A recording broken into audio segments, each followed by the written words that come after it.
Alors, bonsoir à tous. Sur ce petit film, je vais vous présenter l'emballage, ma technique d'emballage des œufs Marans fécondés, destinés aux particuliers dans toute la France et qui seront envoyés en colissimo par la poste. Donc, pour ceci, j'ai besoin d'un carton de 40 par 30 qui va contenir 24 œufs, donc 24 œufs emballés.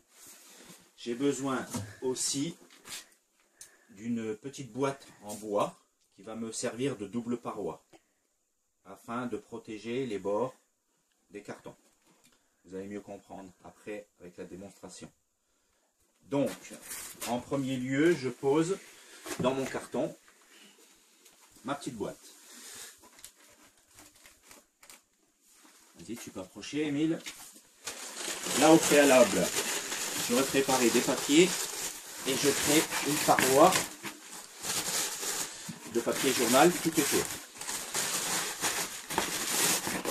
Voilà, comme ceci.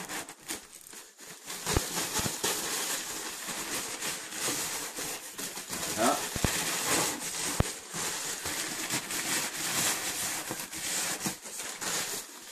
Alors, cette paroi est fait exclusivement pour ce dimensionnement de carton de 24 œufs. Et j'ai une autre paroi avec un autre carton pour l'envoi pour 12 œufs. Et un autre pour l'envoi de 48 œufs. C'est 3 cartons différents en gros. Voilà. Donc on voit clairement que je crée en fait, je recrée une double paroi. Voilà. C'est bon là, Émile, tu filmes bien. Donc, ensuite, au fond, je crée un lit identique de papier. Voilà. Sans trop tasser, il ne faut jamais trop tasser pour donner un volume cohérent. À partir de là, je vais positionner 3 x 4, 12, multiplié par 2, 24. Donc 3 rangées de 4 œufs. Les œufs sont préemballés de la manière suivante. Donc mon œuf se trouve au centre. Je prends une feuille de papier traditionnelle. Je positionne l'œuf. Et je fais une boule d'environ 10 cm de diamètre. Voilà. Sans trop la serrer. Environ 10 cm. Et là donc je fais 4 rangées de fois. Donc c'est parti. Je vais essayer d'aller un peu vite. Donc, filme bien, Émile. Donc là 3. 4 dans ce sens-là.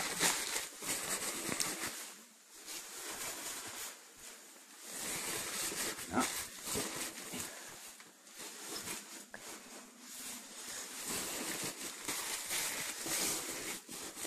Voilà.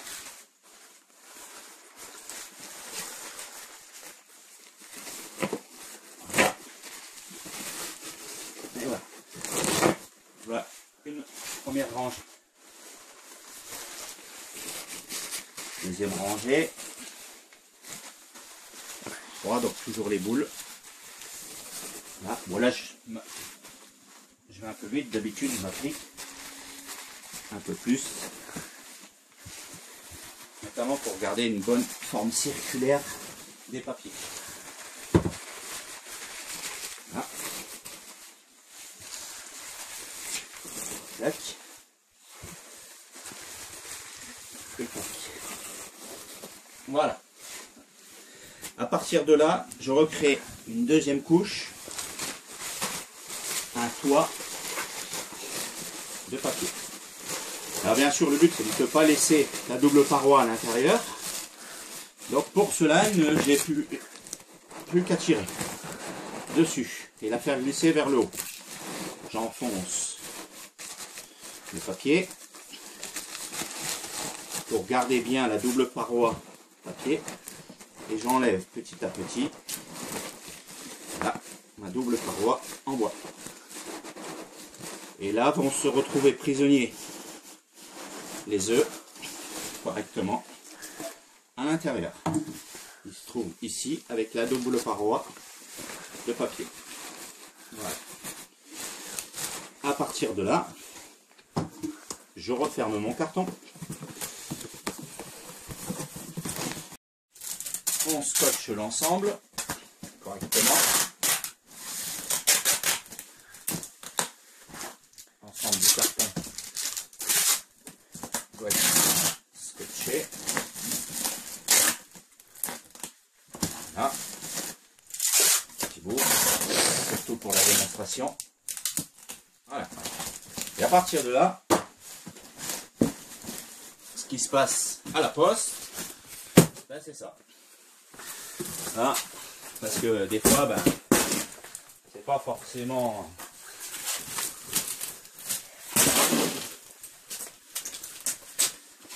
utilisé avec délicatesse. Hop, on monte. Voilà. Le carton en lui-même, au niveau extérieur, c'est de la double cannelure.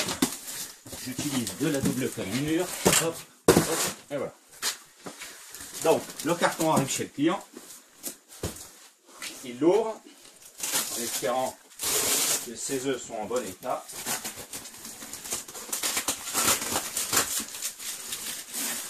Et voilà le résultat. Je vais vous montrer 2-3 œufs en exemple. Donc, on enlève le toit de la première paroi. On enlève au hasard. Et là, on peut s'apercevoir que l'œuf est intact. Voilà, un autre, un qui était sur les bords. Voilà. Donc là, j'ai fait une démonstration extrême. En général, en règle générale, les œufs ne sont pas, enfin, les cartons ne sont pas maltraités comme je l'ai maltraité. Voilà. En bon état. On va prendre un dernier. Ça fait 3 ans que j'utilise ce process d'emballage et je n'ai jamais eu de casse, jamais eu de retour de casse de mes clients. Voilà, l'œuf est parfaitement intact. Voilà. Donc, j'espère que ce petit film vous aura éclairé sur l'emballage des œufs fécondés. En espérant que cela vous a plu, je vous souhaite une bonne soirée.